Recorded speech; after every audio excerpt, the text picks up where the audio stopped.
Oh, that's funny. Anywho, are we going? I like that. Are we going? Oh, we're going? We're rolling? I actually think I did that with Kiki too. We were just chatting, not shitting. That's the best way to start it. And just go into Just it doing this that. whole time. We're just going to leave this all in there. No kidding. Okay, here we go. So I'm just going to introduce podcast, introduce you. We'll I think we're going. I guess we already have one. You're right. The ship has sailed. Yeah.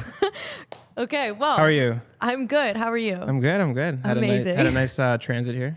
Yes. Oh, yeah, you did take the bus. Yeah. I Lost. prefer the bus more than Uber, actually. Is it because you like to people watch? Well, no, I just I figured that I have the opportunity to pay $3 to drive through the city of Toronto. Fair. That's You know a what good I way mean? to look at it. Like, why would I? I guess Uber, you can do that too.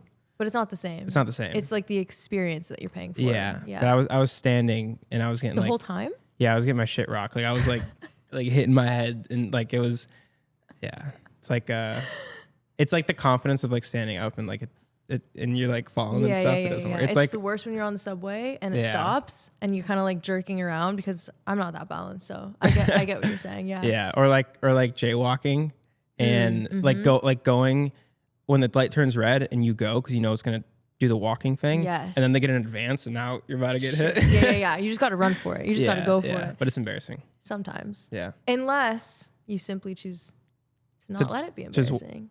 Yeah, you just keep walking and then let everyone honk at you. Exactly. This is my world. You just live in it. Mm-hmm. Guys, welcome back to another episode of Playdate Podcast. Welcome.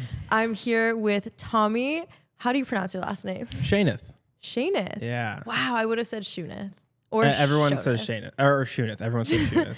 Or Schoenith. Or they don't even try. And I'm like, bro, come on. Wow. Yeah. So it's Schoenith. It's German. So are you full German? I'm not from Germany, no.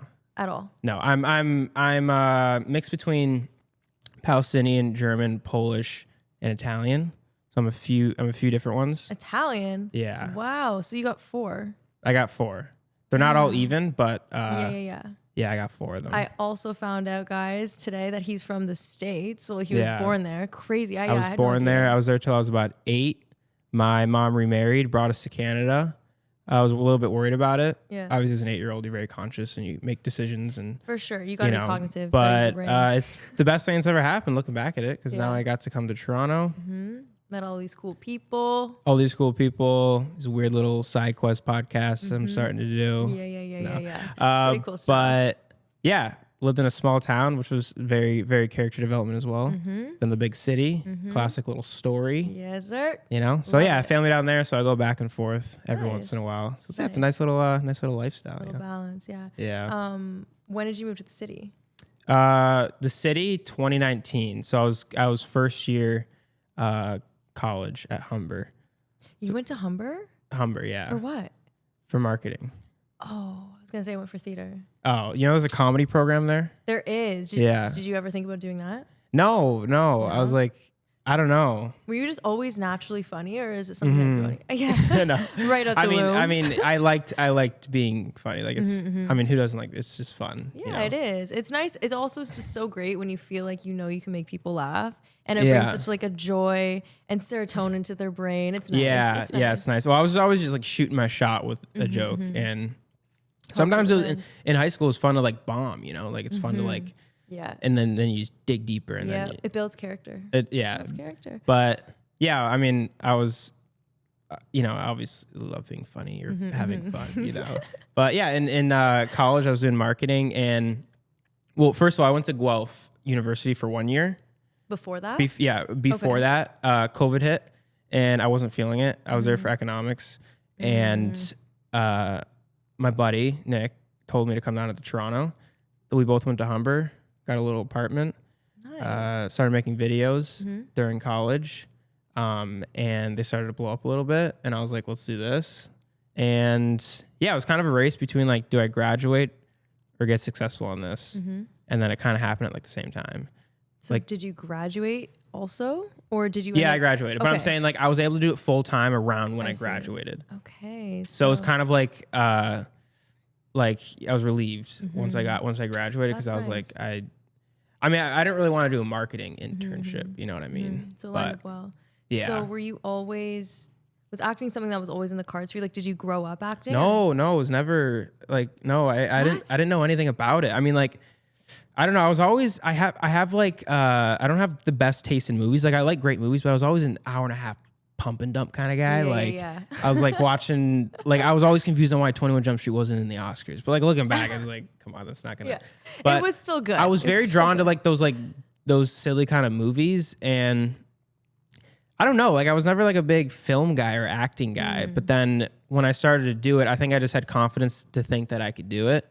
And when I got like a few good comments, like that kept like snowballing into confidence, and then views snowballs, and then you build your own and then it's just like, I was kind of like, I think this is what I was meant to do, like something like this. Wow. Yeah. So what was the first initial moment where you were like, I'm gonna try doing a video? Like, was it because Nick said something, or was it because? Yeah, we're just on FaceTime, and it was when like TikTok was, I think it just went from Musical.ly to TikTok. So, okay. And it's when it's kind of everyone started making like comedy videos, and I think it was kind of like, yo, you should make one. Yeah. And then you make one, I got like 2,000 views, and then I think I was like hooked for some reason. And then this is when I was in my dorm room in Guelph. So okay. I kind of just like, it was kind of like a mix between, because the professor would like tell us that they would film the class, which is like, don't do that. Like no one's going to show up. So like, no, like they film it for like later, okay, in case you miss class. Saying, yeah. So no one would show up. Yeah. Naturally. As I. So just in a little dorm room, I was able to make TikToks. Yeah. Huh. And I got like, I blew, I think I got to like 20K in Guelph, and then I went home for COVID. And then kept doing it for like 2021. And then I kind of stopped for like a summer because I was like, I don't really know what's happening here. Because like, just like kind of got like unmotivated, stopped doing it. I went to Detroit and worked with my dad for like a summer. And then I got back to it. And like, even when I stopped doing it, I still knew deep down I was going to do it and like become successful somehow. Yeah. But then I got back to it. And then, in 2022, I got like a video that finally blew up again after like a year. I was like, I was like stuck at like. What video? It was like this, like when you first go to a casino. Okay. It's because I was in Mexico for like New Year's with my family, and I went to the casino. I won like, I turned my 5 into a 10, which is like, you won $5, brother. Chill. Yeah.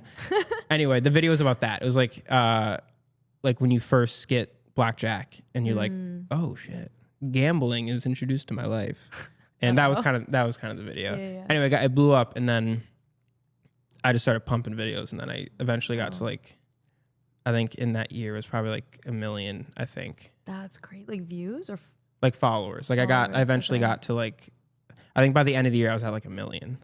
Wow. From like 100K. That's so I had a bit of a head start with the 100K, but the answer was consistency. Yeah. Who would have thought? Like, who would have thunk it? I just started posting every day, and whatever you do, whatever you post, whatever it is, you'll like get better at whatever it is, and you just obviously garner more attention. 100%. And it was like it's there's no secret formula. It's just like I started posting every day, so I got better at writing, I got better at editing, got better at acting, and I just knew like what I could offer was, you know. Yeah. Very cool. So now that you've kind of created this niche for yourself, it's very comedic, obviously.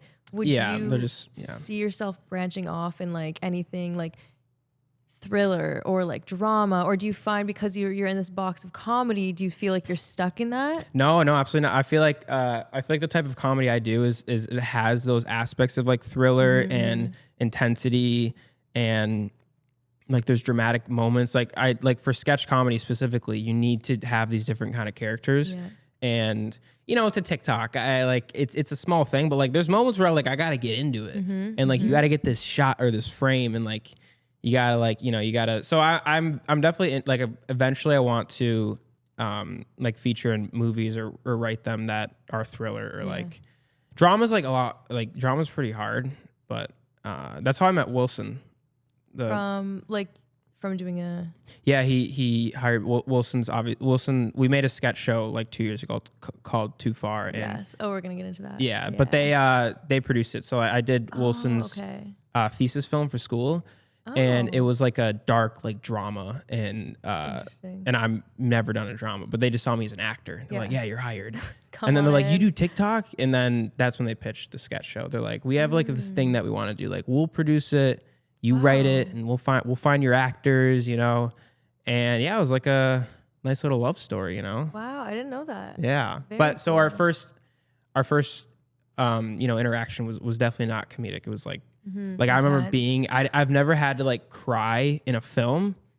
So it was like my first time. So like I remember I went to the bedroom. He's like, do you need like your space? I was like, oh, like what do you like to eat? Like what do you yeah. And then anyways, I went to the bedroom and like I put in like dark music and it was like dun, dun, and I'm like like trying to cry. I'm like, what am I doing? And it's like, a skill. It's a skill. It is. I'm like, I need to like do some training or something because this is like, yeah. So to answer your question, yes, I'm open to like a lot of genres in the future, and I'm excited to branch out to this. Nice. But I definitely don't feel like I'm in a box. I think the box I've created for myself is very large. Okay. You know, I like that. that. It's very spacious. Very there's definitely a box, but it's a very large box. Yeah. You know, it's expensive. It's an expensive box. Yeah. The like Canadian Tire XL boxes are like $20. They are pretty. The little ones are like dude, $6. They're pricey. I moved in October, and I went to like Dollarama. I went to Metro, and I was looking for like I was like, do you have like spare boxes, like ones that you guys are like getting rid of? Good luck. And I'm out here grinding. They're like, come Monday at 4:00. I'm like, okay. We get there at 4. They're like, they just left. I'm like, fuck, bro. Like now I got to go to Metro and see if they had. And I go to Canadian Tire, and some of these boxes are like $4. I'm like, what was I doing? I've been like planning this for a week trying to get these. Anyway, sometimes you just got to spend the money. You just got to do it. You got to do it. I know it sucks. Yeah. Do you like packing and moving? No. Do you like unpacking? I like unpacking. Moving in? Yes. Yeah. Love it. I think that's the best feeling. Yeah. Just like a fresh space, fresh start. You can like start from scratch, you know? Do you get overwhelmed? Are you like a good interior designer? Do I get overwhelmed like, to decorate Like when you stuff? have all your stuff in an empty space and now you got to like this blank canvas? No, I thrive. Yeah? I thrive, yes. That's good. I feel like my last apartment here had a lot of potential and I kind of slept on it a little bit. Yeah. Unfortunately. But people tend to do that. I do that a little bit. Your place is so sick. Both of your places are sick. But Nick definitely took a large part of the lead in terms of like decorating some stuff. But I mean, I don't know. We got comfortable, and now like I have big walls in my room, like white walls, and I haven't filled them up yet. But I got to fill them up. Yeah. But luckily, Magnolia is an interior designer, so I have a lot of help. Yeah. Oh, fire. Yeah. So it's like, so you're good. But all I need to do is commit and like buy the shit. You know? Yeah. And you just haven't done it. But I'm like, I'm gonna go to Value Village or to like a thrift store and find these cool. Haven't gone once. Yeah. Like I don't know. Facebook Marketplace is the best. Yeah, that's true. But I don't have a. But no, I was gonna say I don't have a car, but like I'm in the city. I'm just making excuses for myself. But yeah, it is. Just gotta get it done. I've seen a lot of pieces, and I'm like, oh, I'm gonna get that one. Yeah. And then I just keep scrolling. That's how it goes. You know, I'm so sorry to anyone on Facebook Marketplace. I've wasted so many people's times just being like, hey, is this still available? Yeah. Never getting it. Let me hit the prompt. Then everyone's like, yeah. Cool. Well, that's good to know. Thank you so much for your time. Yeah. That's funny. So your skits in particular, obviously they're very comedic, and do you find them funny? I do. Cool. I laugh every time. I promise. Cool. And I also like that they're not like short 30-second clips. It's like you go the full mile. Yeah. I love it. Just when you think it's about to like be kind of done, it's like it keeps going. Yeah. I like it though. It's entertaining. Yeah. They're usually like 2 minutes. I started off with like making videos like with the music and like you put in a caption and then or like you like some weird like short 15-second. Yeah. And then I loved making skits, but they never did well because like they were longer and like I wasn't really good at writing. But then when one of the skits I've made like went viral, I was like, oh yes, like I'm gonna stick to skits. And now it's like this like professional style that I have. Yeah. Like if you go back, it's like it's not. I mean, yeah, like people like you have that natural that it factor. I'm like, go to my old videos, bro. Was not it. Like I don't have it. Yeah, no. That's funny. No, I'm sure you do. But that's the beautiful thing too, is that you can go back and like look at the growth you've had over the years. Yeah, it's like a little time capsule looking really back. cool, like I love looking back at my old videos and like I don't even cringe. I'm just like, oh my gosh, like I was so young. But you've grown a lot. Yeah. You've grown a lot. You've learned a lot. Grown would you up. like they're very relatable, I find. Like, I think there's a skit for literally every single person. Yeah. Is that something that you've kind of exaggerated from real life situations, or are they like just observations you've made and that's what inspires you to make these skits? Like, where do you get the ideas from? Like, how do you know that's going to be a bit? Yeah, it is like that. Like, obviously, I never make a skit that's based on my real life. Mm-hmm. Like, I'll think of like, trying to think the one about heated rivalry and the Toronto Maple Leafs. Yeah, I never make that style of skit, but yeah, that one, I was going to the Leafs game and I was like, I got to think of a skit. Yeah. And then Nick helped me think of that one. But I'm trying to think. All my skits, they are like sometimes they'll just come up. Like, for example, I'm making a skit tomorrow about like when you like overhear a conversation to your like your right or something, and it's like tea, and then you're like pause, like. But also I've seen memes like that where it's like you flick your AirPod out, but then I wrote it so it's like then they were talking about me, and I'm like, how do these people know me? And like that's like it just gets exaggerated, and then when I'm sometimes like you get so far gone, but it still works. Yeah. But the initial seed of it is usually something you'll just see, or like something, a meme you'll see, or just like an idea, like, or something that's relatable. For example, I made one that did very well. It was like when you would see your adults declining money, like when your mom was like to your mom, her friend, like, I'm not going to take that. What? And I'm a kid. I'm like, bro, take the money, bro. Like, what so like having those little like moments of like relatability, like remembering relatable things as a kid, because we've all kind of experienced very similar things as like kids. Yeah, you just like find that seed, and then you just like, you write, you grow on it. And that's like the hardest thing to find is like, I think the writing, it's not that hard. I mean, it's not easy, but it's not as difficult. It's like thinking of like the initial idea, because the initial idea should be like relatable, should almost write itself usually. Yeah. You know what I mean? I feel like also execution is so important. Like, actually, that's one thing I wanted to talk to you about, specifically about writing in Too Far. We'll just jump into it now. Like, yeah, we Too Far. Do it. I'm so curious to hear the whole process from like beginning to end of how it got created and like how it came to life. Because for example, writing in particular, I look at like How I Met Your Mother, for example, and then there's things in like season 6. Have you watched it? Yeah. Okay. I watched it like twice. I figured. Okay. Yeah. There's things in like season 6 and they flash back all the way to like season 1. And I think to myself, like the intricacy of like how they go so in depth with the writing, like the show, is it written from season 1 to season 9 all the way through? Is it like always a work in progress?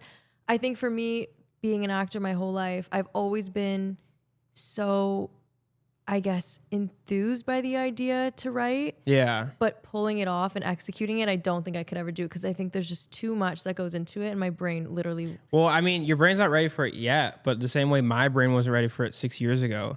And like the more I did it, like the better. Like I can write a skit sometimes in like 5 minutes because I'm just flowing, and like it'll just get written. But like it's just like trial and error. Like I said, it's just consistency. Like I think everyone has the capabilities of doing it. It's just a matter of like just constantly doing it.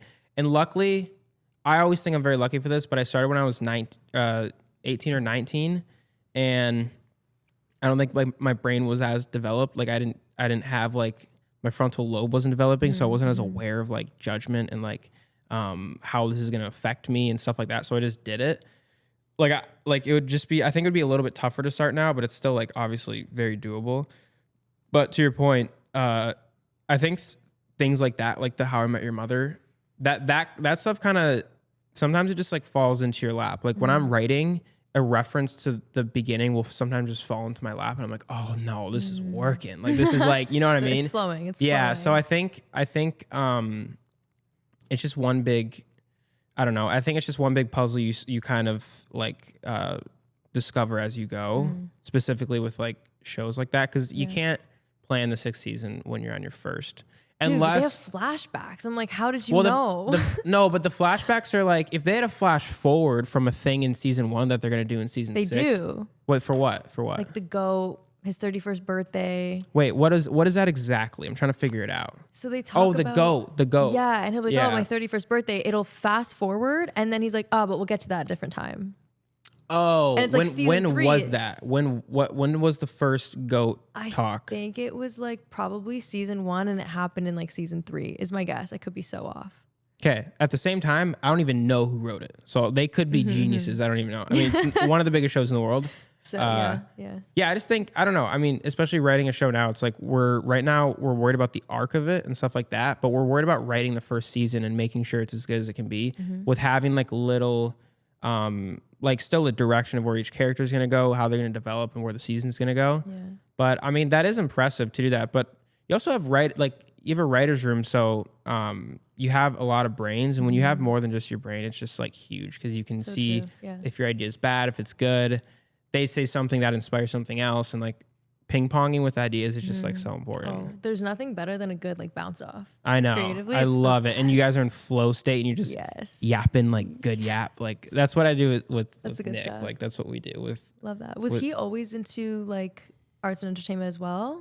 Yeah, kind of. I mean, mostly just like I think just art in general, and we kind of did our own thing for a while, and then as I started to grow more on like TikTok and Instagram, he was there, so he just helped me and stuff, and that's sick. Now we collaborate on this upcoming thing. But cool. You asked me about Too Far. Yeah. Okay. So for example, for anyone watching right now, and is inspired to create a mini series like that, like where do you begin? Like what was the process like from, the storytelling and coming up with, like you said, the seed, the idea, the character development, the writing, like gathering the film cast and crew, like how does it all work and come to life? Well, first of all, it's a very long process to get a 20-minute episode. Yeah. Like it's like 6 months, especially when you don't know anything. Like I did Wilson's film. For everyone that doesn't know, Wilson's my producer, Wilson and James Monsalvi. James Monsalvi, Wilson Barbosa. They're not both Monsalvi. Shout out James and Wilson. So I did Wilson's thesis film for Toronto Film School, and it was a drama. We did it, finished it, and then I did James's, and then they both pitched. They hopped on a call, and they're like, we want to produce like a show for you, like, because they were getting into the space. I was just getting into film, and they're like, we're thinking like a sketch show, like something that you do, but just more enhanced, like more like TV ready and stuff like that. And they're like, we'll find the crew, we'll find the locations, we'll get all the back end, the producing done, and you just write it. I mean, do you want to do it like just yourself? Do you want to have actors? I'm like, well, no, we got to have like actors and stuff. So I wrote the first sketch, and how long of a process was that for you? Writing the first sketch? Yeah. Because you're writing sketches within the sketch. I mean, by the sketch, I mean like, a lot of it did not get seen just because of production issues. Like there is a lot of sketches that we made that didn't get put out there. Yeah. But specifically the first one we didn't, because like it was my first time and it didn't go as planned. And I'm very particular with like what goes out there.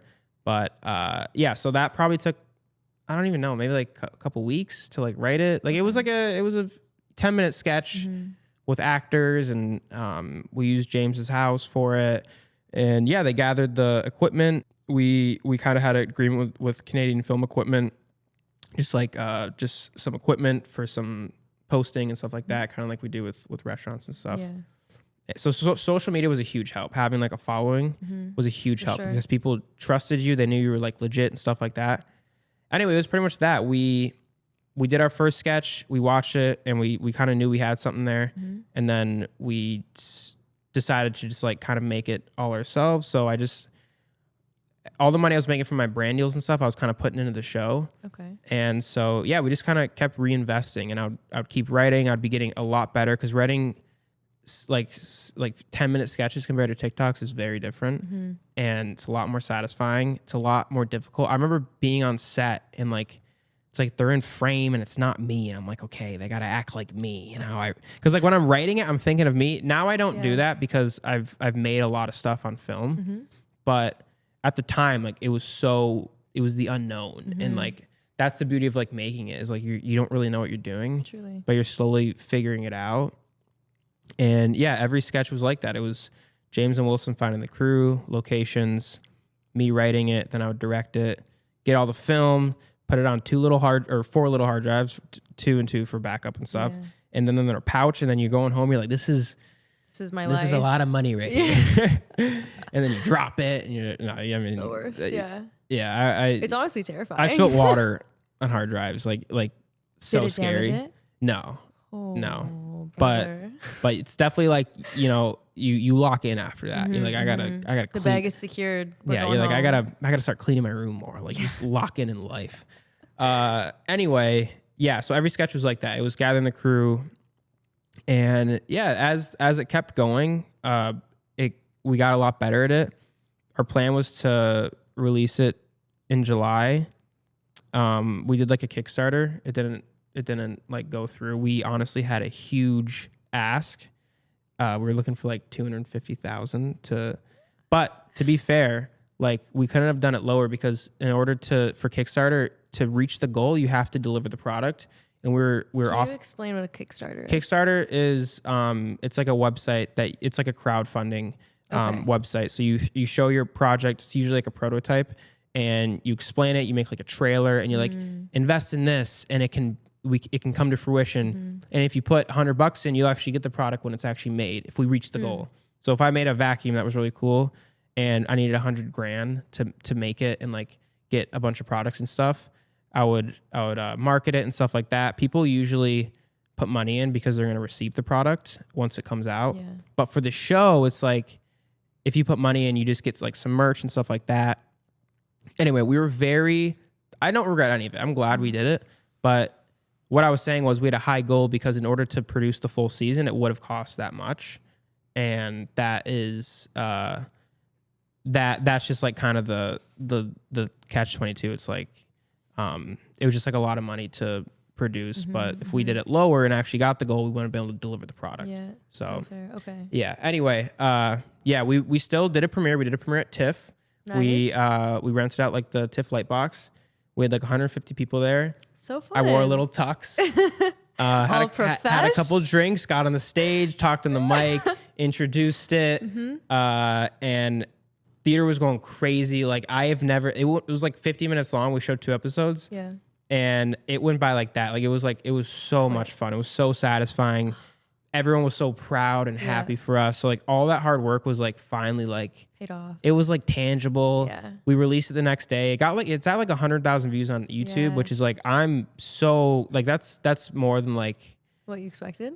Yeah, I think so. Because my YouTube wasn't growing then. I had like I think like 15K. Like there was no, and then some TikToks went viral, and then everyone went to the so sick. And they were like, because I kept getting comments like make a show, and then everyone was like, oh my god, he actually made a show. He did it. And then it was such a good feeling. Yeah. And yeah, I'm working on a new project. Obviously, you're involved in it. But like the level of production with this one after a year, Too Far being a year ago, like we've learned so much in this production. We're working with a lot more higher level people. The writing's sharper. So good. You know, Nick's involved and stuff. Yeah. We got a killer cast. We have more connections. So this is a lot more professional. I'm way more excited for this. Yeah. And given the responses so far, I'm just very excited for everyone to see it. You know, dude, it's so good. Yeah, we can't talk much about it because like it's not like developed fully yet. But I'm just very proud of this piece of work, and you killed it, dude. Thank you. Writing, directing, acting. Yeah. All of it. But we've been working on that for 6 months, so it's nice to get back to videos again because it is my bread and butter, and I miss doing them. I know you've been very consistent recently. Recently, yeah. I've been posting like every day, every other day. Yeah. Which it's like my videos they usually take like probably 6 hours in total to like write, act, and edit. But I've been getting quicker, so it's becoming more efficient. But winter's tough because like it gets dark at like 6, and I like natural light. Yeah. And I gotta buy more lights so summer's ideal for video making. That's sick. That's cool. So going from, creating short form content to then directing and writing a full blown production. Yeah. Has that changed the way you see yourself and view yourself and your potential and everything you're kind of capable of? Like, do you look at yourself a little differently? Yeah, I mean, a little bit, but it's like, it's kind of a cycle sometimes. Like it's still very hard to maintain self-confidence. Like I try and stay positive because whenever I'm positive, things go well for me. Yeah. Obviously that's, you manifest. Yeah. Like I'm big in that. Yeah. And, I don't really need to explain my belief to anyone because like I've experienced it and I know that when when I'm happy, when I'm joyful and I'm positive, good things just happen and it snowballs. Yeah. But if a video does bad, like I'm back in a hole sometimes. Like it's like, cause like you spend a lot of time on it and then it doesn't get the response you expected. And I'm like, am I losing it? Am I losing the it fact? But like you get another video and you're like, oh no, I'm back, baby. But like my goal is to kind of balance that out and stay in that. But it's definitely given me a lot of like confidence. And I think just like proof to myself that like I kind of do what I say a lot, which is like something that like everyone kind of wants. Yeah. You know, you gotta build trust with yourself for sure. Yeah, that's pretty much it because it's just important to be there for you or whatever, you know. All that stuff. All that stuff. Do you see yourself continuing on in like the director route, or do you want to be known as mainly an actor or mainly a writer or all of the above or something entirely different? I think as long as I'm acting, I'm always going to be known as an actor because the directors don't get as much credit as actors. I mean, unless you're like Scorsese or Tarantino or something. Yeah. But like Seth Rogen's a writer and director, but he's known as an actor. Yeah. You know, like every Bradley Cooper, which is so random. But well, he's like I guess he's like a new director. Yeah, he is newer. Yeah. But he's always gonna be, you know, The Hangover. Yeah. Yeah. No, he's definitely you're stuck in that box. He's definitely but it was a big box office. Very true. You know? Very true. I think it was like, what was the stat I saw? It was massive. I was like, what is the stat I saw? I don't even think I saw a stat. I think I just said that. Hey Jamie, can you pull that up? Yeah. Yeah. So, I'll probably always be known as an actor or comedian or whatever, because I think whatever you are perceived as on screen is you know, what people are going to. Do you think it's possible to change that direction though, if you really wanted to? Well, I probably just have to stop acting a little bit more. I don't know. I could I could easily market it that way. Like if I wanted to be known as a director, I could probably get a team and let's figure out how to make to make my brand director. Yeah. You know, it's just like your brand and stuff like that. And I'm definitely not going to make my brand.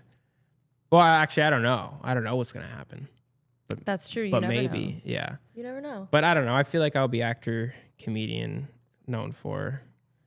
But I mean, look, I edited this show more than I acted in it, and I'm not known as an editor at all. Crazy, and you killed it, dude. Yeah. Well, again, it's just like TikTok, you know. Like when we did Too Far, I was like, can I just edit this on my phone and just pump it out? But you can't do that. You got to like get DaVinci and. But yeah, we had to do the color grade, the sound. Not for Too Far. Too Far color grade, I wasn't a fan of, but yeah. Yeah, it's just like it all stems from. I say TikTok, like I don't post on Instagram, but TikTok's just like a more of a buzzword to like TikTok. Put myself in a career box. Yeah. Yeah. Anyway, I learned a lot from there. Yeah. Well, I learned a lot from myself, not from TikTok. TikTok doesn't really. What would you say like the biggest misconception is for a creator at your stage? I think maybe I looked at creators at my level when I was small as like they already made it or like they got it figured out. But like I don't feel too much different from 6 years ago when I started. Yeah. I'm just better at this one thing. Yeah. You know, but like everything else in my life is still just like development, the same as my creative stuff. But yeah, I mean, I don't know. I feel like I don't know. I think it's just like that they've made it already. But like I feel like I'm not even close to that. But I remember being in live streams when I was like 19, when I started TikTok and seeing people with like 2 mil like on live. And I'm like, this guy fucking made it. Look at him. He's in LA. But he's in like a shitty apartment. Yeah. I'm like, that's the grind. But yeah, like now I'm in a beautiful apartment and like it's not that, like, you know, there's still a lot of work to do. But things are definitely coming to fruition. Things are moving, things are happening. For sure. Things are making sense, you know. Random, but like getting into all of this, did you ever struggle with not even maintaining a job in this, but like, for example, when I started my whole theater endeavor, my mom always told me like not to pursue it because she's like, listen, like the money's not that sustainable. It's not like guaranteed. You might get a gig in 6 months. You might get a gig in a year. Yeah. And I found it really difficult to navigate having a job to pay for these creative endeavors and whatnot. Did you ever go through a moment of struggle like that where it's like you had to fund the creative? Were you in just theater or was it like film and television? I started with just theater, and then my second year of at Humber, Yeah. there was a unit of like film and television, and then after that, I started getting into more shorts. What is theater a lot harder to make money? I'm assuming. Yeah. Because film now, it's like if you're in film, like just do commercials and that'll keep you afloat. Really? Well, I see a lot, like everyone at Too Far, I just see them in commercials all the time because like and you find that like that's good. Well, I know how much they make, and they're making like they're making a good amount of money from commercials because they're big brands. But anyway, I gotta switch lanes, man. No, I just assume, I guess, theater is. I mean, I don't really know the theater world at all. I definitely want to get into the theater. Theater eventually. That would be fun because it is like a it's a play, like it's constantly moving. Live, the adrenaline is insane. Yeah. Like you got one shot. I would get like cotton mouth. Yeah. Fuck. I was like, can we just like? I need a redo. Yeah. You know what I saw was like a behind the scenes of like Seinfeld, or it was Friends or Seinfeld, but it's live audience. Obviously, that's the laugh track is the live audience, and I always thought it was like in post they put the. Some shows do that though. Yeah, nowadays, like, but yeah, like I watched a BTS and they fuck up and then they're like cut, retake, and they're like we should do this, we should do that, and there's like an audience watching them. Crazy, like you guys are like improving and figuring this out with an audience. It was really cool. But I did figure your question. So it was I forgot your question. No, it was pretty much that. Like, do you find that you've been able to maintain your lifestyle with just acting? Essentially, is what I was kind of getting at. Yeah, I don't think I worded that properly. No, you're good. But I think.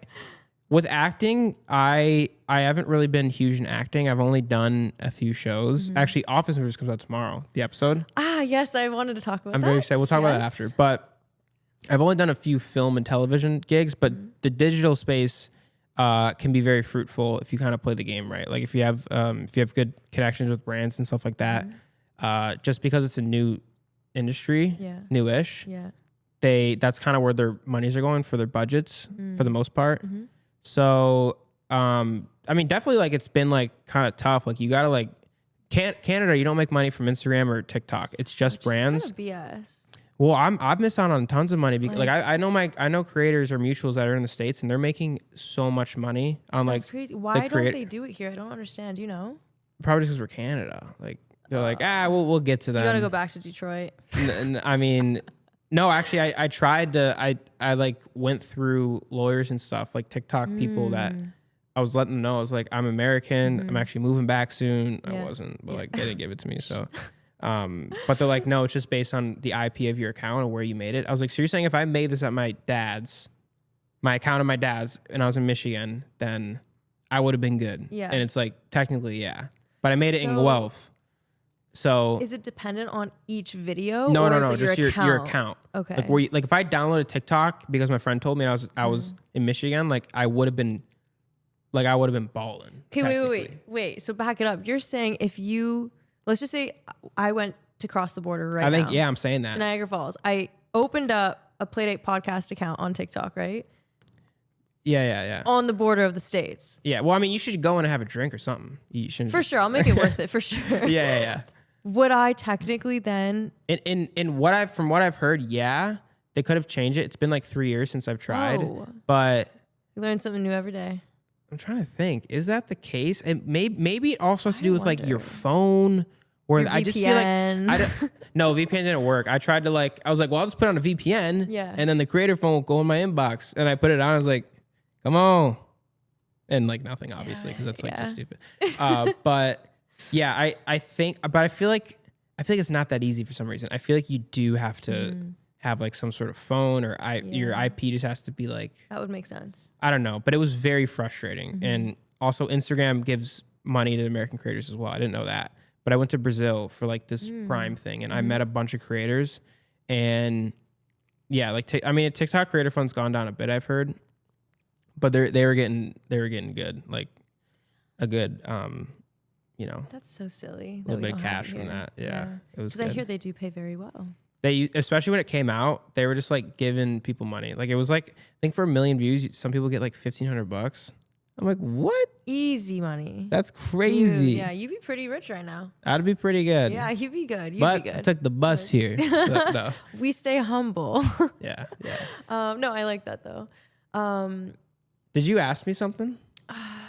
Oh, no. You answered it. Okay. Yeah, I think you answered it. Thanks for checking in though. Next, go.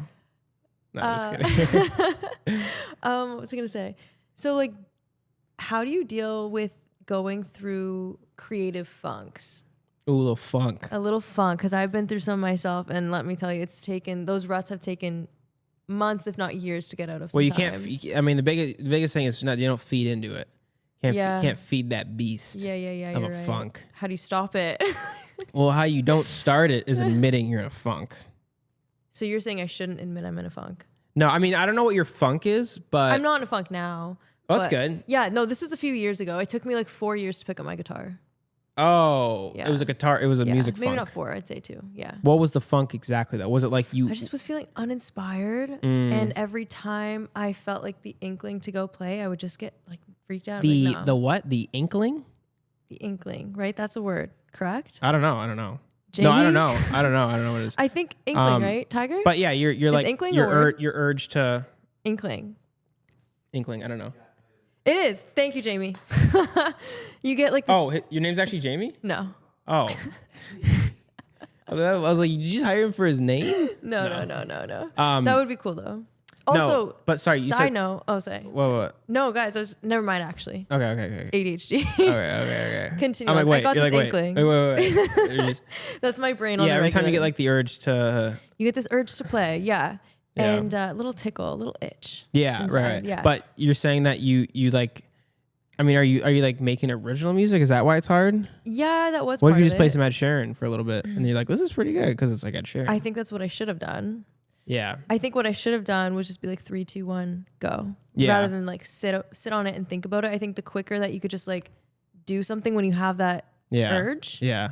And just jump on it. Yeah. It's easier. Thinking's definitely not good. No, it's well, it's not. good in positive ways. Certain ways, yeah. Yeah, but the only funks I get in is probably like ideas, but like I always know I'm gonna think of something, and even if I don't have a good idea, I'll just start writing something like I'll go in my notes. I'm like, this is a bad idea in here somewhere, and then I'll just kind of write on it. And then sometimes when I'm like, I have to think of something, I will sit like at the computer for 2 hours with like nothing to write. Just do it. And then eventually, like that was like today, like before I came here, I couldn't think of anything. And then I was like, I have this idea of when you listen to a conversation. I was like, there's something here. And then I found something. You find like a little hole. Leeway, You're like, oh, there it is. We're fine. Okay, digging a little deeper here, because you were saying earlier that sometimes that when the views don't always go as you had planned, it kind of gets you in this little like, have I lost it? How do you protect your mental health in an industry that is so influenced and like thrives off of validation? That's true. It does thrive off of validation to some people, I guess. I mean, hate comments are just like the classic, like, oh, they're miserable. But but no, sometimes it hits you. Or they're like, that one joke didn't hit. You're like, damn, he paid attention and he had a critical judgment. No, but I don't get affected by it. Yeah. Really. What I get affected by is like, I don't know actually.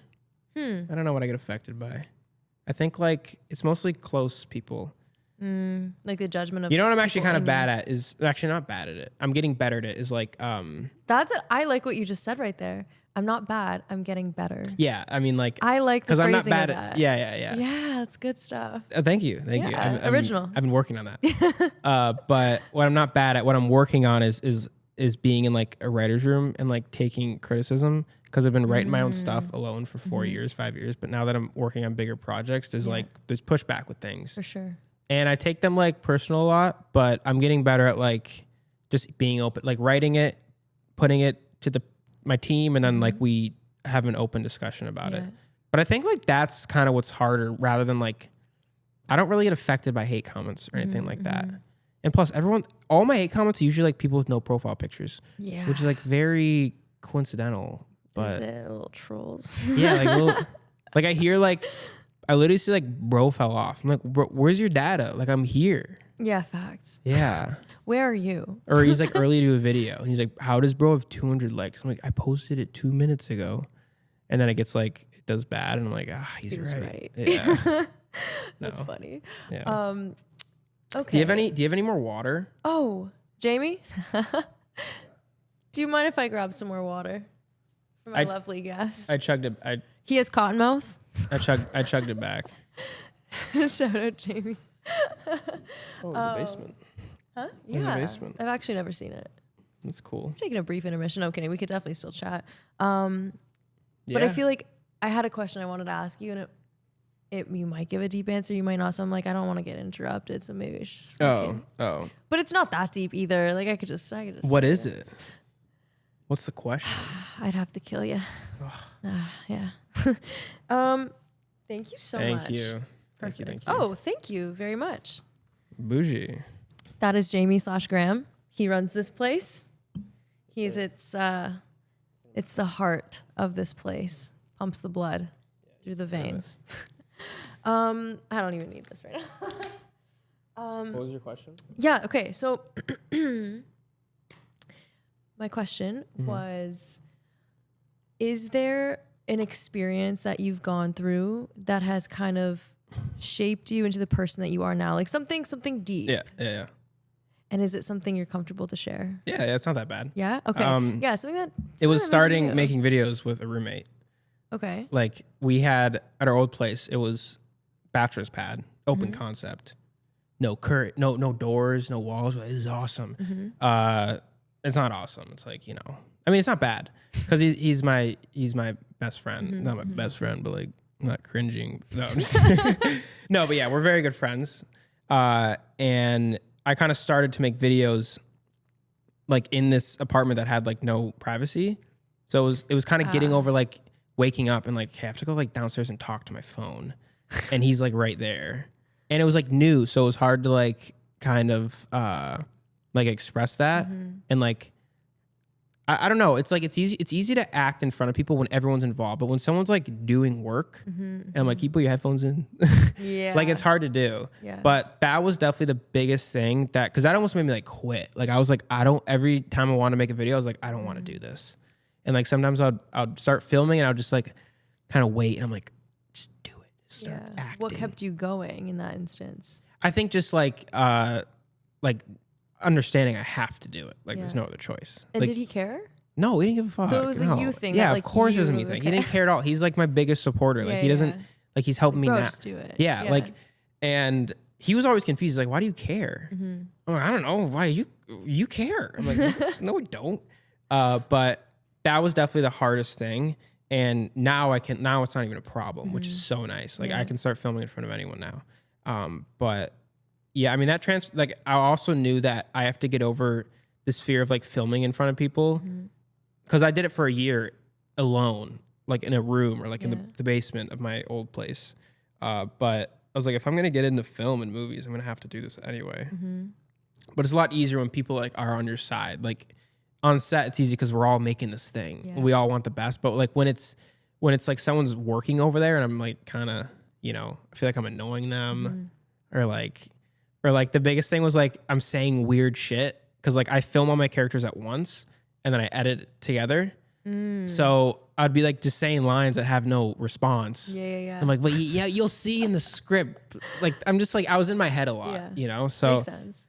That was definitely the biggest thing that I think shaped me for the better. Cause like, I remember thinking in those moments of like, when I just couldn't like bring myself to start acting, I was like, I'm so hyped for the time when I don't feel overthinking about this and I can just do it. Yeah. Cause like sometimes like I'd be filming and like I didn't know people were coming over because like maybe he invited them over and like people would walk into me filming and like if you're like wearing a wig or some shit, they're like, what weird shit's going on here? Like, and I'm like, I'm making like a fuck. Come on in. You are such a bear. It's a reference from a thing we made. Yes. Yeah, that because if we didn't say that, it'd be like, whoa, what does that mean? What? Yeah, no. But yeah, I think just like I guess that this stems down to like judgment and like I hate when people watch my videos in front of me sometimes. Like, is it like a little uncomfy? Yeah, a little bit. Yeah, because like they're 2 minutes. I'm like, look, bro, you gotta like stay for a while. Like don't even this guy's ass. Don't even. But like sometimes I'll go to like a party and someone will like be like, what do you do? And I'm like, oh, I do like videos and like on social media I do like acting and stuff. They're like, oh, let me see it. And then they're like, show me a banger. Like, show me a banger. I'm like, okay, this is I don't like that one. And like I show like my highest viewed video, but it's like has like 20 million views. It's a lot, but it's like 3.5 minutes long, so it's long. Oh yeah. I'm like, I mean, this is my highest viewed, and they're like, fuck, this is. And you're at a party. It's like it's very like this one's intense. Like you gotta like listen and you gotta be like. I'm like, in. you can't show someone. I mean, look, this person liked it, so I was happy. Like they were laughing, but it's hard to like show someone a clip of one thing you've done and like to get them on board about it. But at the same time, you don't need to get them on board. You're just like showing them what also you do. True. Yeah. So yeah. What is your favorite video that you've done, if you don't mind me asking? Well, I mean, that's kind of impossible to answer. Yeah. But there's not one that sticks out like the most. So I don't know. I like a bunch of different videos for a bunch of different reasons.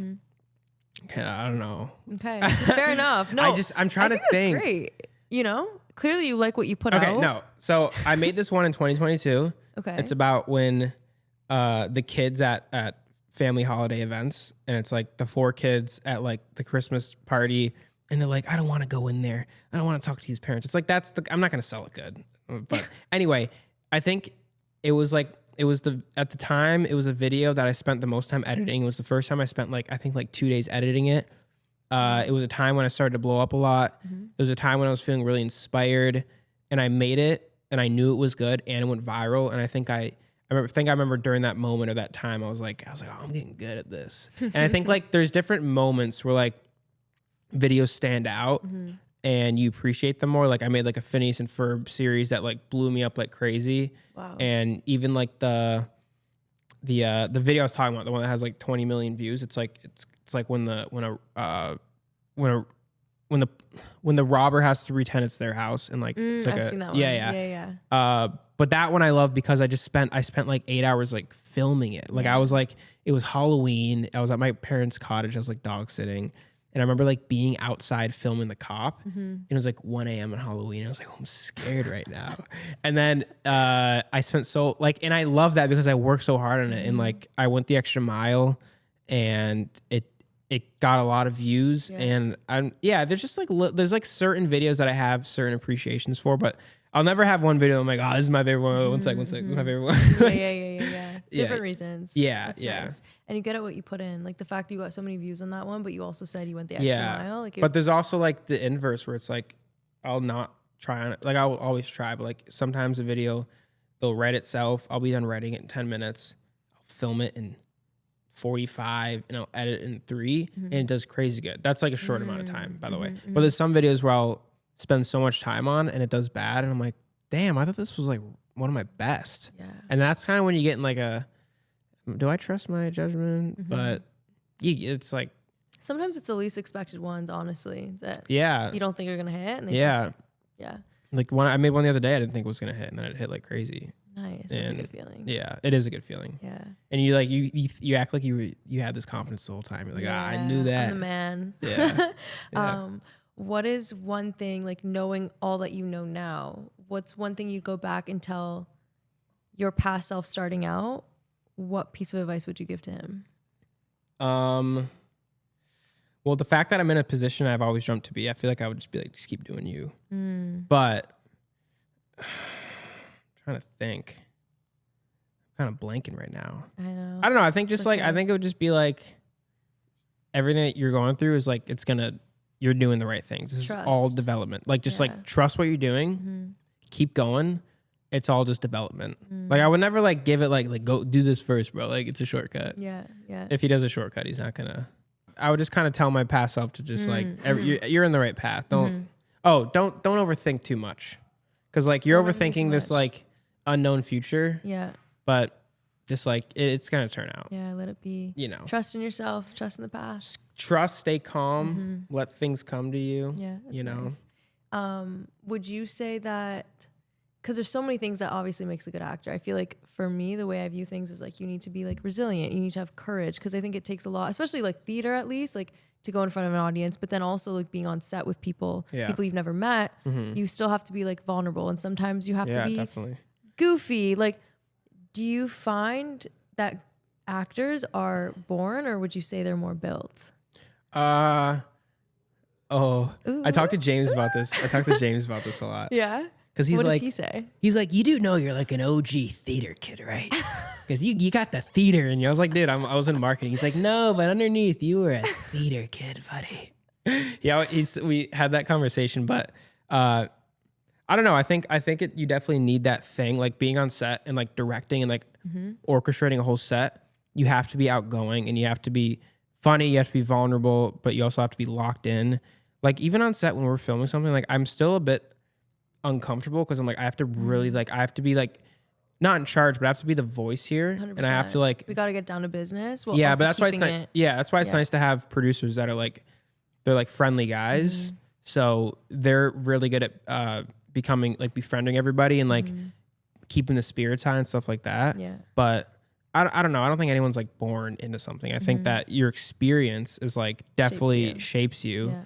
Like I mean, whoever someone is today, it's like it's kind of based on their environment growing up and stuff like that. 100%. And I've surrounded myself with like that kind of vulnerability and like the acting world. So I've gotten like good at it, I guess, But I think it's just your experience and environment that kind of shapes you like that. I think I agree. I think they might have something instilled in them from a young age, but I don't think anyone's like born. No, it's tough to say born. Like there's like math geniuses that have that thing in their brain. Yeah, which is crazy. I wish I was. So maybe they are born with it. Perhaps. Maybe I think everyone's brain has a certain thing when they're born. Yeah. And they're just like they're good at certain things and their environment kind of pushes them to that. It's gotta be it. It's gotta be the answer. But like Rain Man, when you can just like count sticks or the coffee, I forget what it was. The movie Rain Man with Tom Cruise. I haven't seen it, chap. Yeah, it's it's a pretty big movie. Ugh. Anyways, he's like Tom Cruise's autistic brother, and he's very good at like quick math and like count. He was like he discovered he can like count things very quickly, and then I think he was doing card counting. And then made a bunch of money. Crazy. I think that was a plot. I kind of forget, but yeah, that would be sick. But he was clearly born with that. Yeah. He didn't grow up with like sticks everywhere. He's like counting, So, man, what I do to be good at math. I was horrible at math. So bad, me too. Yeah, I was very bad at math. Like sometimes I would study so hard, do it, kill it, and then I like fail. I'm like, oh my gosh, what? Yeah, no, I passed with a 51. And I'm like, are you sure? I don't even challenge it because I know that I did. I know I did fail, but I mean that's how when a video does bad, that's how it feels. You're like, I thought I killed that. Yeah. But I mean, math just sucks. My worst fear is someone coming up to me just like doing times table. Like, what's this times that? No shot. I'm like, even if it's 3 times 3, I'm not gonna get it. I know it's 9, but it's 9. So I guess one of the last things I wanted to bring up, which we talked about a little bit earlier, but like Office Movers. Very cool, very exciting. The same thing I asked Zach was like, how was it being on a set with like a whole cast and crew of like obviously like big names and just being in a whole different environment compared to like the regular crew you're used to. Yeah. How was that experience for you? It was fun. I think a couple of years ago I would have been more nervous because like it's new, but I've been watching like Jay and Trey, the creators, for a while, like on YouTube. So I was honored to get the part for like this thing, but B, I was also like, okay, like we're like working with them now. It's like, okay, I was a little nervous, but like it was a lot of like on set. They film a different way. Like when I film, I do a take like a bunch of times, but they kind of did like, we're going to do it all and like kind of one and done. Wow. And it's like, I'm waiting for my line. Cause we did it like a play almost. Like we filmed it all. And then it looks so good. I can't wait to watch it. You saw the trailer? Yeah. And yeah, so it was like my line and like, I'm like, I like voice crack a little bit. And I'm like, can we run it back real quick? Like 5 more times. Like, let me just like get this. Cause I do like a lot of takes. Cause like I just get very perfectionist like about it. And then sometimes I'm like, I get like addicted to it. I'm like, just do it again, do it again. Yeah, me too. But yeah, so that was a little bit different. Like just doing it like one and done. And like I had like 2 takes sometimes, but it was a lot of fun. It was a huge set. It's obviously a big production. It's cool to like have like a proper lunch, like snacks. Yeah. But craft table's the best. The thing I'll never get over with the film world is the craft table and how much like junk there is. It's obviously good. I'm like, it's 8 a.m. and I'm eating like brownies and stuff. Yeah, it's good stuff. I'm like, this is awesome, right? And then 1 p.m. hits and you're like, oh, so that brownie's not like fueling me for some reason. Like, gotta go back for more. So when we did our film set, we were like, let's have healthy stuff. And like, but the fruit snacks are cheap. I'm like, let's grab them. Grab 40. Yeah. Yeah. So yeah, it was a lot of fun though. Like it was fun to be on like a big set and have like everything taken care of for you, taken care of for you. Yeah. Because when I'm doing my own stuff, I'm kind of taking care of everybody in a sense. So it was nice. It was nice in that sense. Yeah, but that is nice. Yeah. Did you? It's going on Netflix, right? Or is it on? Right Crave? now it's Crave. Okay, the so first season's on Netflix. Okay. So I'm assuming the second season we'll see. I think Zach was saying it's supposed to be on there. Yeah, he's probably. I think he knows a little bit more than me. But yeah, Crave tomorrow, probably like tonight at midnight. Exciting! But I'm going to Uxbridge and we're gonna like watch it. It's gonna be have a little watch party tonight or tomorrow. Tomorrow. Nice. Tomorrow. Nice. Super excited. And also like, it's nice to like watch something that I'm in that I didn't write because I can just like sit back and relax. Because we did the screening for our thing, it was like. It's very nervous. Yeah. Because like. Got great feedback though. Yeah. Everyone loved it. Yeah. But I was howling. Yeah. I heard a video back of like you and Kiki screaming. What? Oh. Because we like videotaped the audience reactions. Oh, fun. You're like, really? You did that? Yeah. No, it's fine. Yeah, I heard you a lot. Oh God. No. But, probably. But it was just like because we needed to make a trailer, so we were just seeing what jokes hit, and so. But I watched it back, and I was just like, I heard you too, a lot. You and Kiki, but you guys were in it, so like it was. We're big mouths. Yeah, I think I heard Kiki the most, but perfect. Yeah, but it was funny. It did get great feedback, but it is nice to be in the backseat like for this and like just be able to watch it. And also I haven't seen it. Like usually I act and I see it right away, but I haven't even seen any of the clips besides the trailer, obviously. Yeah. But I showed up on set, got in front of the camera, acted for like 30 minutes, I want to say. I killed my lines because I studied them so much. Yeah. And I remember leaving, I was like, oh, I sniped those lines. I said it how I wanted to. I didn't get nervous. I knew my lines. I didn't have to say line once. I knew them all. Love that. I knew the beats of everything. Yeah. And so I'm excited to see it and see how it turned out and see like how they edited it. It's a great feeling to walk into there feeling confident. It's like, it's nice to leave confident because like I'll always feel nervous going in. But sometimes when like if I'm feeling good and if like the other actor gets nervous, it makes me feel better because I'm like, whoa, I guess I'm chilling. Yeah. Not in like a cynical way. Like obviously we'll get it. We're making something together. Just feel a little easy pressure. Yeah. The pressure goes down. I think that's why the pressure goes down because they're maybe screwing up a little bit. So I'm like, oh, I know I can screw up now, but I don't need to screw up because I got this. But I studied the lines like crazy, and that's just like I would too. Yeah, absolutely. Especially if an opportunity like that at your hands, you're not gonna like ruin it. You know, you can do everything you can. Yeah, and now having that connections is a huge play in like 100%. Building this next project. Like 100%. Obviously because they're on these streamers and stuff like that. So I'm meeting a lot of new people now. Nice. Yeah. So I guess my last question, like following up from that, was going to be like, is there any upcoming projects? Obviously, there's the one we just said we're working on. No, I mean it's kind of like that's like your main focus. That's kind of my main focus. Yeah. I think I've just been very like invested in myself, and so I mean it's just kind of a long-term plan I've always had. It's kind of like to get a show off the ground that is kind of created by me, or like I'm heavily involved in the writing or acting or something. Always growing my channel with videos and stuff. I want to get into stand-up in the future, but that's like a whole nother like I could totally see you ball doing game. Yeah. And yeah, it's just like constantly growing, constantly networking. I think like a couple of years ago, I didn't really know how to like play the game of it or something. I was like, hey, well, I'll just get like famous on the internet, and then Netflix will approach me, and HBO will negotiate against them, and they'll want, and I'll be like, let me pick one, let me take some. But no, I'm like, you're grinding. It's not like that. You have to really get in these.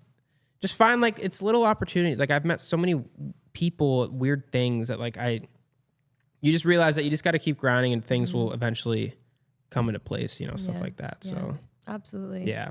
But the upcoming project is the one that you were in, and we should know more soon. Yeah, and I'm excited. Stuff. I'm very, very confident about it. I'm excited to take it. I'm so genuinely, like honored and humbled to be on that project. Oh my god! Of course, you killed it. So sick. I'm so excited. I don't have any negatives about the show. Like it was great. It was really great. Very happy about it. All right. Well, I guess to end things off here, I usually end off every episode the same way with every guest and ask the same question just to kind of hear everyone's answer.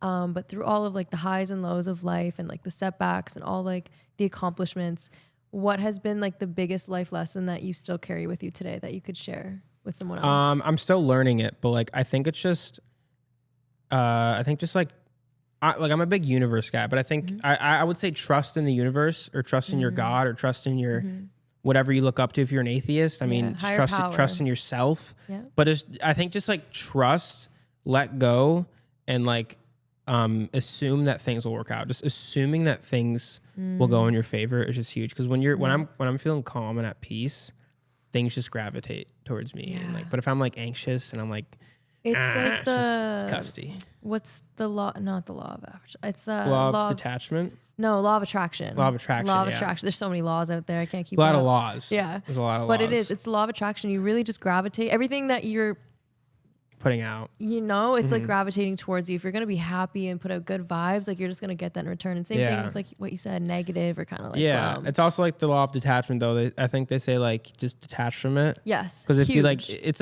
saying if you chase it, it'll run away. Yeah, which is true. If you stay put, it'll come at you. Or whatever the opposite of that is. Yeah, the more we're getting all philosophical. Yeah, like the less you attach to something, it's just naturally going to gravitate towards you as well. Yeah, but I think it's just trusting in the process. So overall, it's really with anything, just trust and just chill. Yeah, let live. Just chill, bro. Yeah. Cook a little, yo-yo a little. Yeah. Do a little bit of magic. Yeah. No, I didn't do magic as a kid, but my brother did. I love magic. Yeah. I could do a few card tricks actually myself. They're pretty sick. Those are my party favors. Yeah. I haven't seen you do it, but one day. One day. But thank you for coming on here, dude, taking the time to trek out here on the TTC. Oh yeah. Good stuff. Thank you. And I appreciate you taking the time again. Guys, thank our lovely guest. I know you can't even thank him, but you're welcome. Thank you for having me. Good luck with everything. Thank you. No, it's been a pleasure. Fun little play talking date. to you. Yes. Playdate. See what Yeah. You know the vibes. Cheers. Cheers. Oh my gosh. Cheers. That was like worst cheers of all time. The best worst cheers of all time. But yeah, it's been great getting to hear your story and just getting to know you a little bit more personally outside of work. It's been very interesting. That is cool. I guess you didn't know me as much. I didn't. I knew you and we shoot the shit and whatever, but that's true. Did you learn a lot about like Zach and stuff? Yeah. Yeah, Kiki? Yeah. Nice. Yeah, it was nice getting to know you guys a little bit. We'll do a little group episode once. Well, next time I'll sit there, you sit here, and I'll grill you with questions. Perfect. Yeah, we'll do that for sure. New studio. We'll do an epi, the four of us, when everything comes out. Yeah. But anyways, thank you guys so much. Thank you for tuning in, and just remember, guys, creativity is a process. It's fun. It's messy. It's a little chaotic, but the payoff is always worth it. So just keep chasing your dreams. Keep betting on yourself, and you will never lose. Be your biggest supporter, because if you don't believe in yourself, who will? Oh, I see what you did there. Wow, it's original, huh? Not bad. Pretty good. Well, thank you. Thank you, guys. That is all for this week's episode, and we will see you next week. Ciao. Peace.